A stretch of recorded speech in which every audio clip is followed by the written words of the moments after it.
All right. Let's just wait for everything to happen and then we'll get started. By the way, let me know in the chat. We'll give people a little bit of time to load in here. Let me know in the chat if you can hear. I think it's a lawnmower outside. Let me know if you can hear that. I hope you can. I mean, I don't know. Everyone should know I am podcasting right now and not to use lawnmowers outside. But let me know if you can hear that. I hope that it's not audible, but it might be. Let me know in the chat if you can hear it. Um, all right, that's a bummer. Uh, let's see here. So yeah, I hope it's not too loud. How loud is it? Is the lawnmower like really loud, like crazy loud, or just on a scale of 1 to 100? How loud is the lawnmower? The person's doing a great job for what it's worth. No, I have no idea. I'm sure they're doing great. But yeah. Anyway, all right. Well, let's see here. We are live on YouTube, and we are live on Rockfin, and we are live on Twitter. So we're live everywhere. Some of you are saying you don't hear the lawnmower. Okay, good. Hopefully you just hear me and not the lawnmower. But we'll go ahead and get started. What's up, everybody? Good afternoon, good evening, good morning if you're in my time zone, and to everyone listening to the podcast later, how's it going? I hope everything is well. Leave a 5-star review, would you? Welcome to Get Your News On with Ron. This is the headlines show for the week, and today's episode is going to be a little bit different than what I usually do this time of week, because something very interesting happened 2 days ago in Texas, where the Supreme Court blocked they blocked a bill, a social media bill, and nobody's talking about this. And it's very intriguing to me. Like, it's incredibly intriguing. Hold on 1 second. Let me fix something here real quick. But we're going to dive into this. And the thing about this policy is, first of all, I find Greg Abbott despicable beyond comprehension. But this bill itself has some intriguing things about it. Now, I'm not endorsing this bill, and I'm going to talk about why. But it's still an interesting bill nonetheless. And just kind of a general aside before we really jump into it. A lot of times when policy comes to the surface, you just get this hyper partisan summary from either Wall Street Team R or Wall Street Team D. It doesn't even look at the piece of legislation itself. It just gives this hyper partisan summary. And here's the thing. I'm not a fan of Wall Street Team R. I'm not a fan of Wall Street Team D. So when it comes to policy, especially policy in the digital rights sphere, which this falls under, here's what I do. Now, I'm not a lawyer. I'm not a constitutional expert or any of those things. But here's what I do. And I know this is a little crazy. I go to the bill and I read the fucking thing. I read it. I freaking read it and I talk about it. And that's what we're going to do here. And I know that's a random niche. But if you really want to dive into digital rights stuff, I'm your guy, or one of your guys, because I'm a nerd about this stuff, and I'm interested in it. So I go to the actual source, and I read it. While that is still a legal activity to do, I frickin' read it.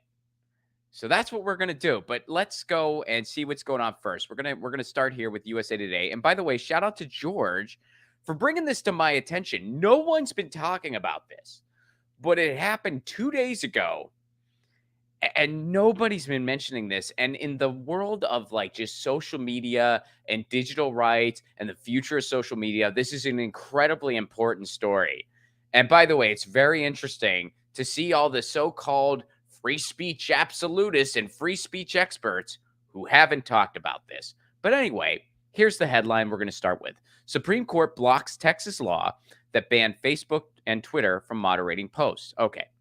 So the Supreme Court on Tuesday blocked Texas from enforcing a law banning social media giants like Facebook and Twitter from moderating content.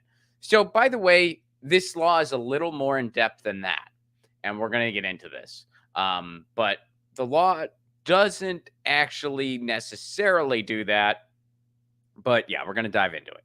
The Supreme Court's decision blocks enforcement of the law temporarily while the underlying case continues in lower federal courts. The 5-4 order was not accompanied by an opinion explaining the decision. Associate Justice Samuel Alito, in a dissent joined by Associate Justices Clarence Thomas and Neil Gorsuch, wrote that it is not at all obvious how our existing precedents, which predate the age of the internet, should apply to large social media companies. In an unusual alignment, Justice Elena Kagan, a member of the court's liberal wing, joined the three conservatives in saying she would have allowed the law to be enforced, but didn't explain her reasoning. Take a second to just breathe in the absolute fucking absurdity that we have partisanship in the highest court in the land in the United States. Just breathe in that absurdity that instead of upholding the law, which is supposed to be their job, they're just, hyper partisan hacks allegiant to their dogma, whatever side they are on. Think of how messed up that is. It is messed up beyond comprehension. And then it allows politicians to use the Supreme Court as a political football to the citizens of the United States. That's what it allows to happen. So it is so messed up. And then you see, you see Republicans report these, get these ultra right-wing people in there who are just gonna make decisions based on their dogma, not based on the actual law. And then you have Wall Street Team R wagging that carrot over you saying, hey, if you don't vote for us, they're going to get more extremists in there.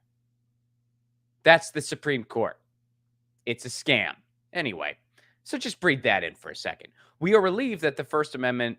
So here's the response from NetChoice, one of the internet trade groups that sued over this law. They say, we are relieved that the First Amendment, open internet, and the users who rely on it to remain protected from Texas's unconstitutional overreach. All right.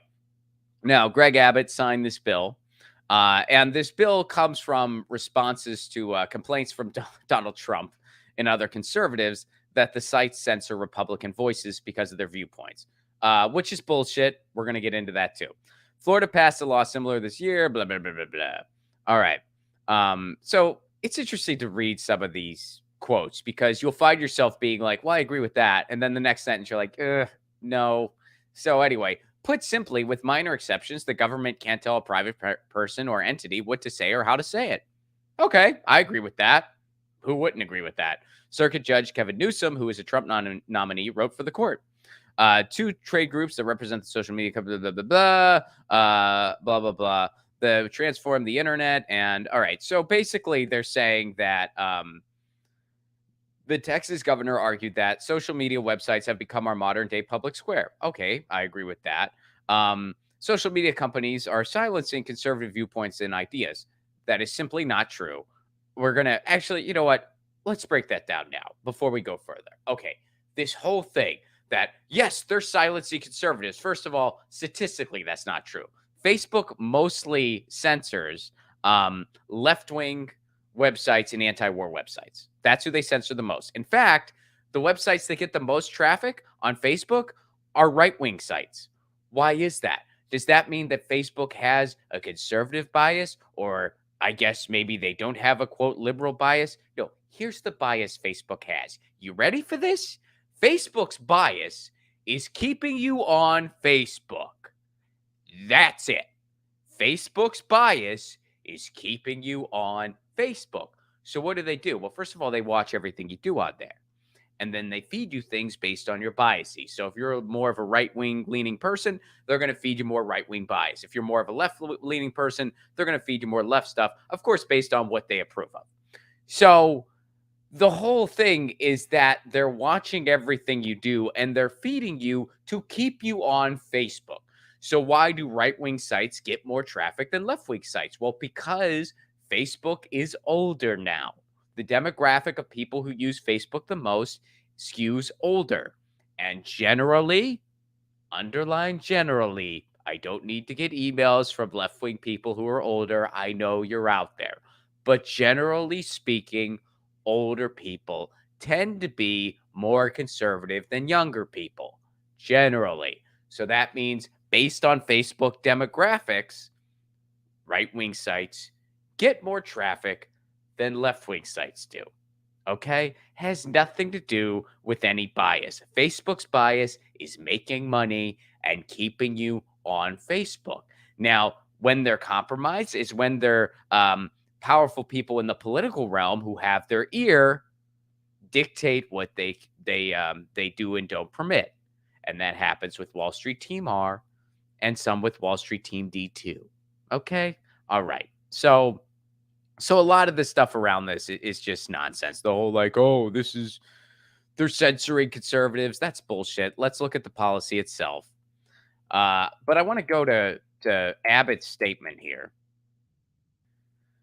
Governor Abbott signs law protecting Texas from wrongful social media censorship. This is their press release. Government Abbott today signed House Bill 20 into law, which protects Texans from wrongful censorship on social media platforms. Does it really, though? We're going to look into it.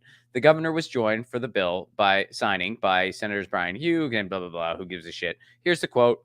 We will always defend the freedom of speech in Texas, which is why I'm proud to sign House Bill 20 into law to protect First Amendment rights. Okay. Social media websites have become our modern day public square. Okay, I agree with that. You know, I don't agree with Abbott on pretty much anything, but I agree with that statement. They are a place for healthy public debate, ideally, yeah, where information should be able to flow freely. Okay, I agree. But there is a dangerous movement by social media companies to silence conservative viewpoints and ideas. No, there's not. There's a dangerous movement on social media to make money and to give a lot of power in the hands of these tech giants that they shouldn't have.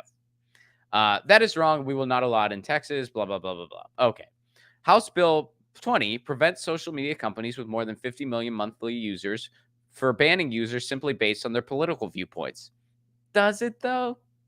The law also requires several consumer protection disclosures and processes related to content management on the social media sites to which the bill applies.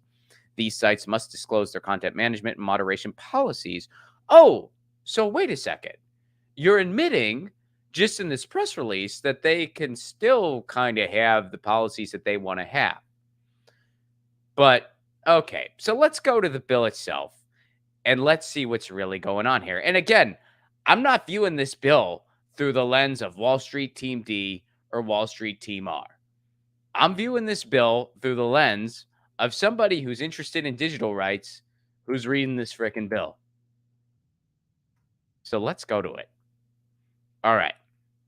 This is the bill itself. This is just the bill. All right. We're going to start on page 1. I have some notes here.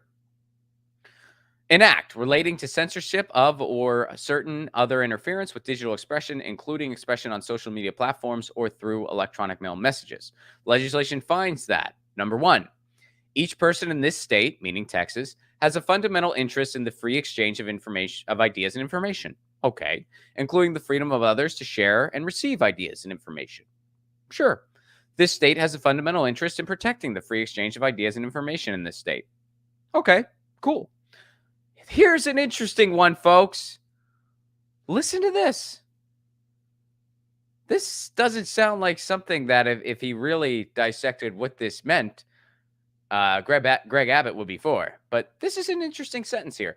Social media platforms function as common carriers, are affected with a public interest, and central public forums for public debate, and have enjoyed governmental support in the United States. And social media platforms with the largest number of users are common carriers by virtue of their market dominance. I agree with those statements. Those statements are true. They are common carriers. They are in the public interest. They are in many ways a common square. They have gotten preferential treatment. You think they pay their fair share in taxes? Interesting. And by the way, if actual data privacy was enacted, it would hurt Mark Zuckerberg's pocketbook. That's why we don't have better data privacy. So all the stuff that's said in those two paragraphs are right, but it's not right for their intentions. You know what I mean? Like, yeah, that's true, but this is their solution. All right. So, first of all, a problem here is that this, on page 2, this applies to people who reside in the state, does business in the state, or shares or receive content on a social media platform in the state. So, the first problem right there, to really have a new setup for the way social media platforms are allowed to conduct themselves and behave, state policy just isn't going to cut it. You need to have something federal, and it needs to break these companies up. You need to have better data privacy laws. You need to enforce antitrust and break up these big giants, these big social media giants. This bill doesn't do that.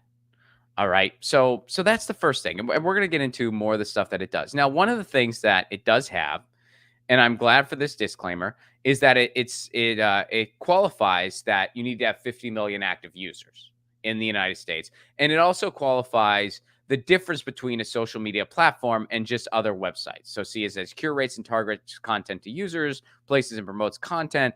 Like, it says the difference between a social media website and just a regular news site. So it does do that, which is cool. All right. So let's go to page 4.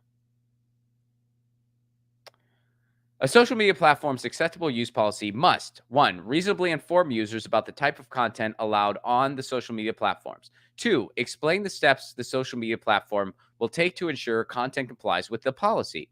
3, explain the means by which users can notify the social media platform of content that potentially violates the acceptable use policy, illegal content, or illegal activity, which includes blah, blah, blah, an email address, a complaint system. Okay.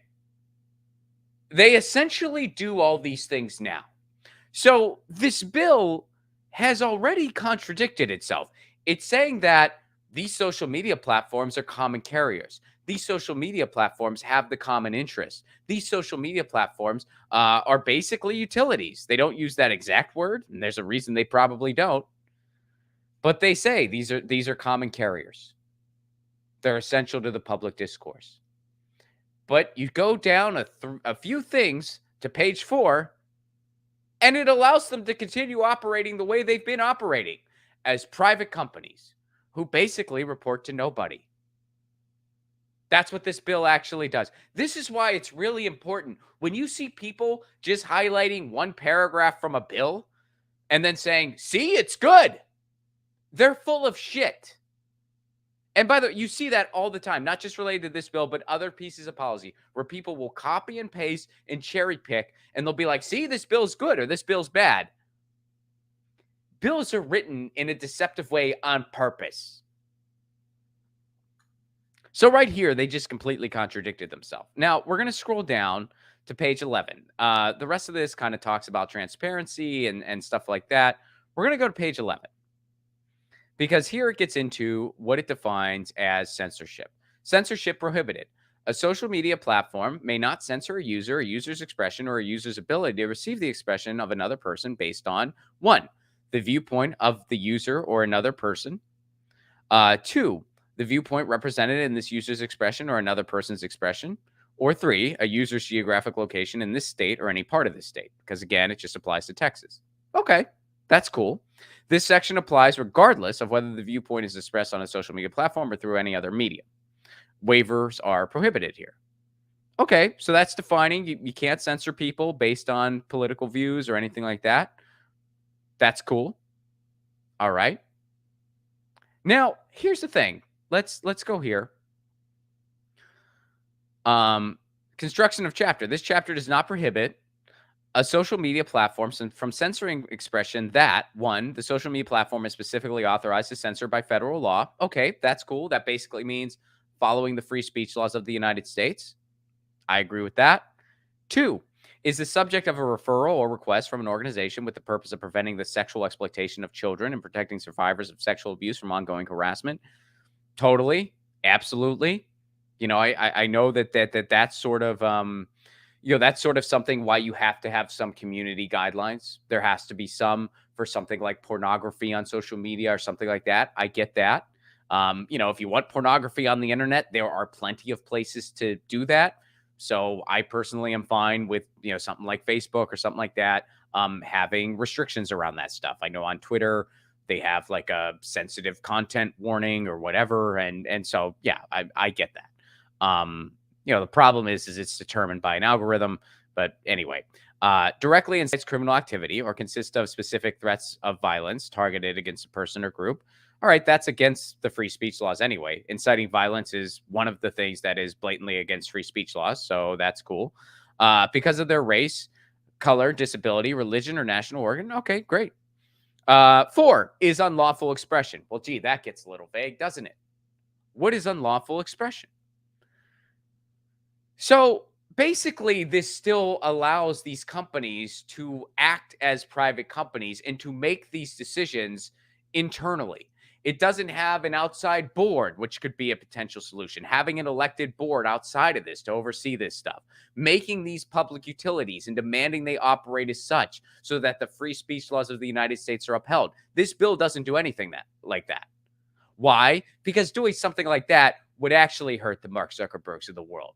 And that's what Wall Street Team R and Wall Street Team D isn't willing to do. They want you to think they're willing to do that through bills like this. But if you actually read the things, they ain't actually doing that. So now here's where it gets interesting.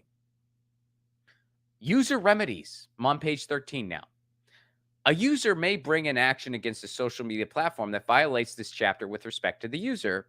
B, if the user proves that the social media platform violated this chapter with respect to the user is entitled to recover declaratory relief under Chapter 37, costs and reasonable and necessary attorney's fees under Section 37, injunctive relief. If a social media platform fails to promptly comply with the court order in an action brought under this section, the court shall uphold the social media platform in contempt and shall use all lawful means to secure immediate compliance with the order, including daily penalties sufficient to secure immediate compliance. Okay.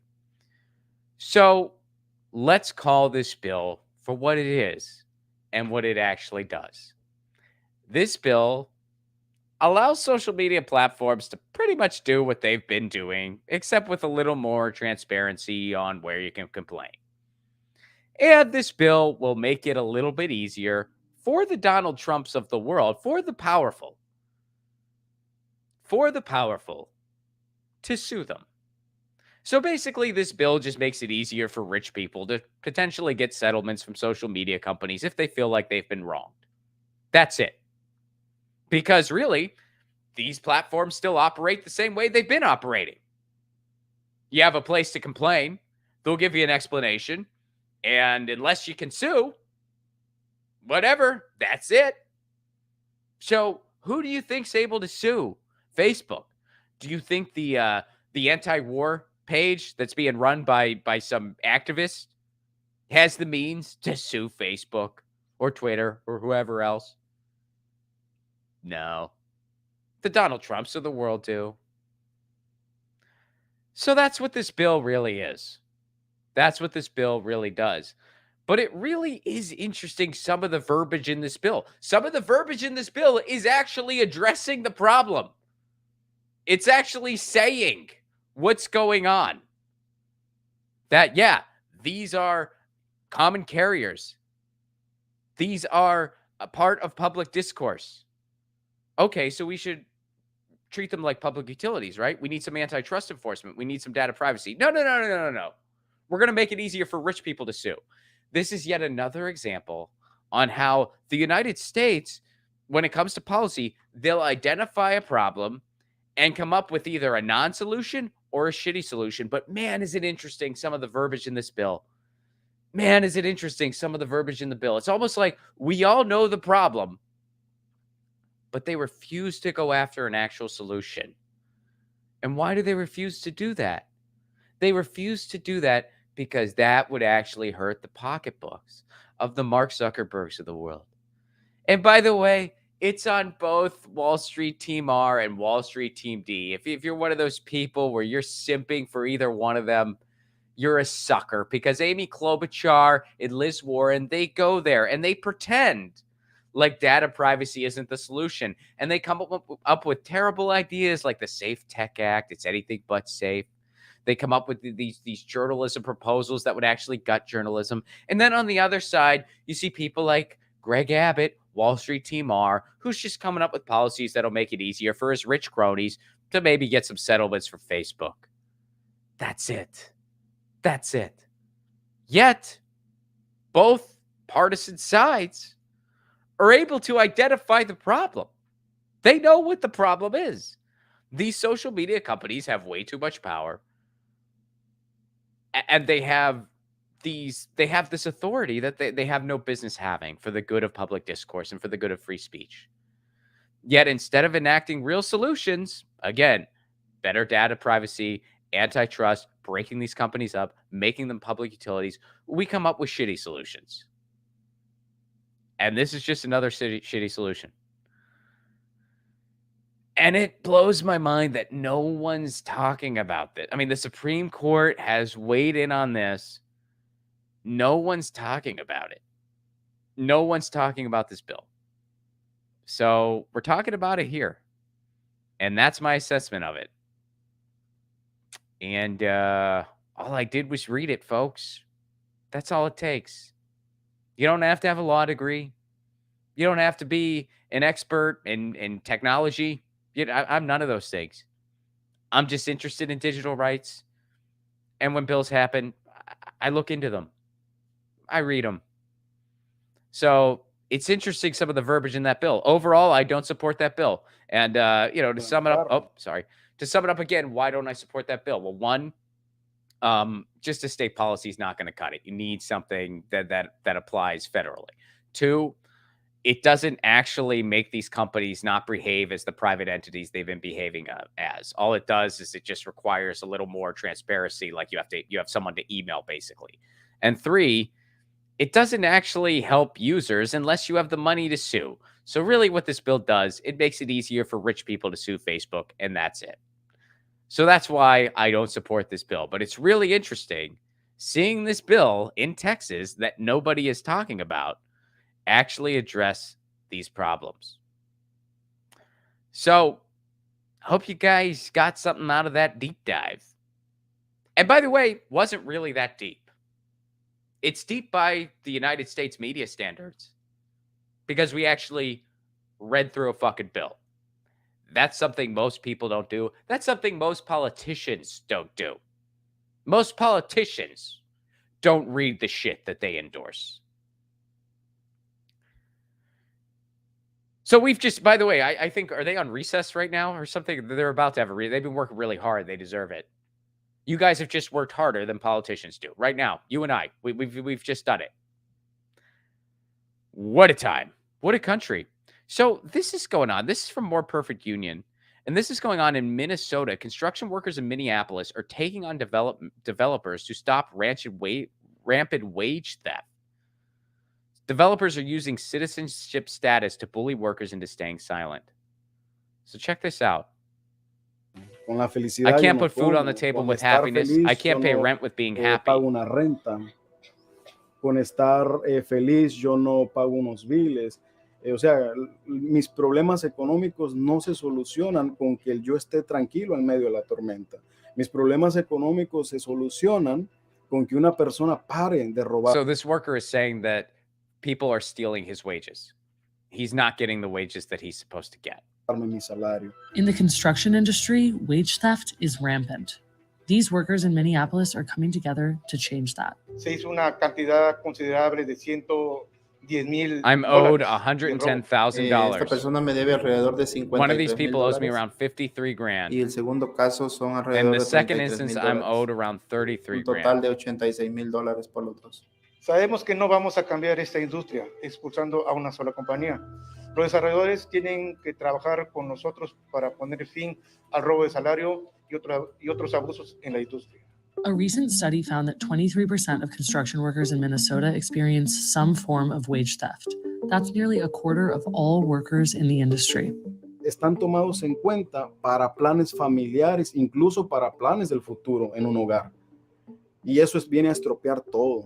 Por esto que pasa, no hay forma como poder agarrar un dinero. So they're stealing wages from these workers based on their citizenship status, or what they presume to be their citizenship status. So they're making it so that they can't save money, and they're not getting the wages they should be getting.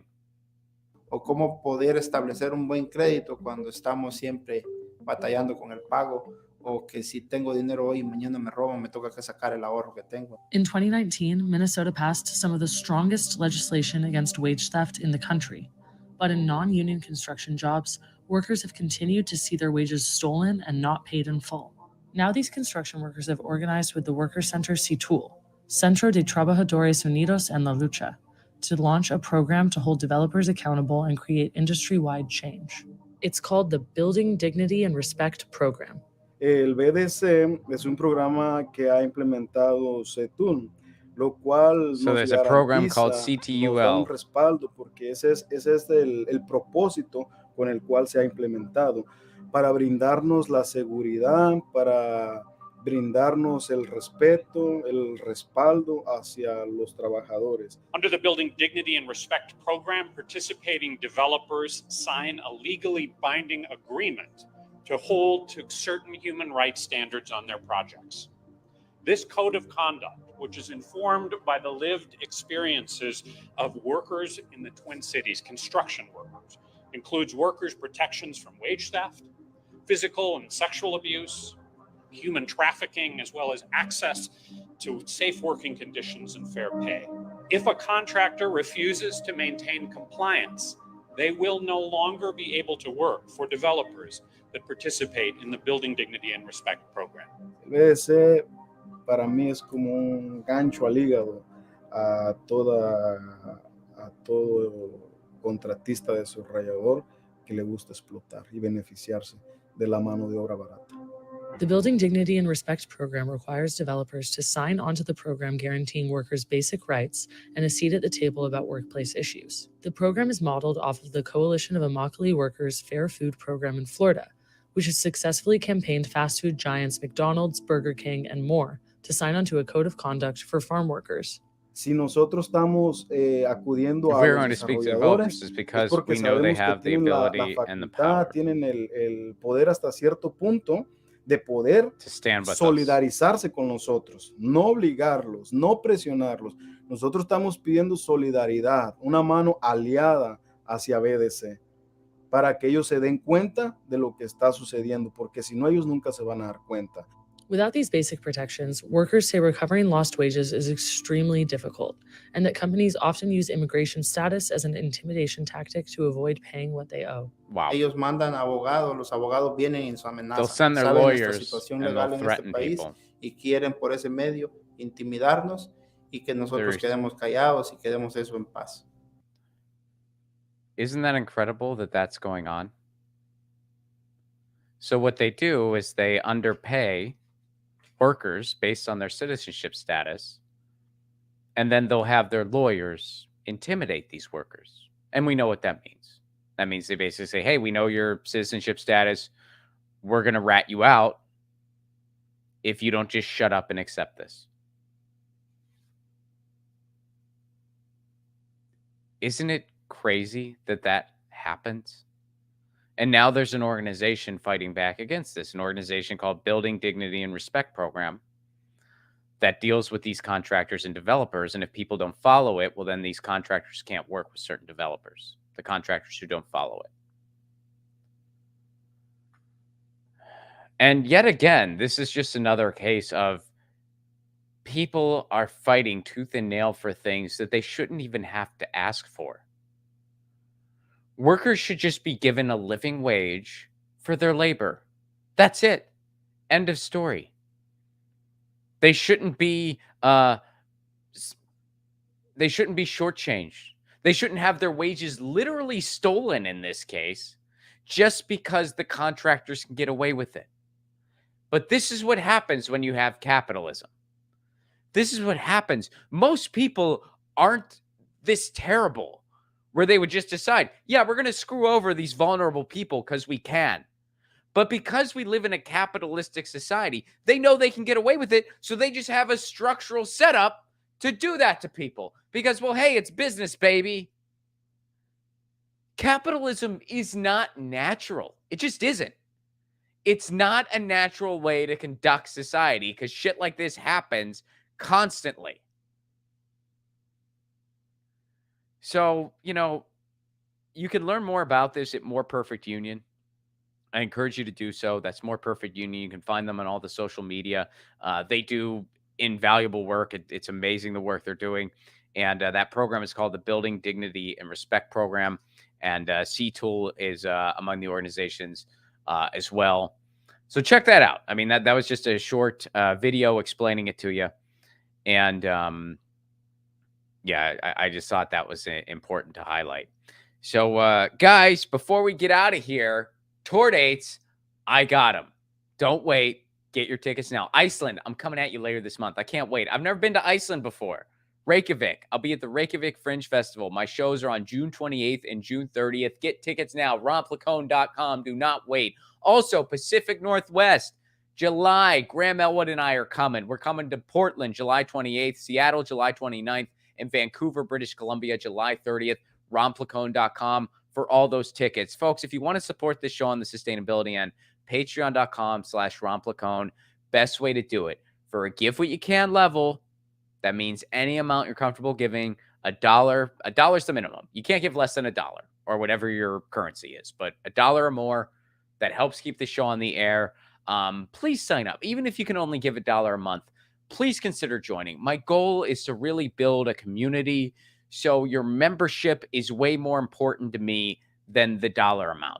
If $1 is all you can give, that's fine. If you can give more than that and it won't hurt you, that's great too.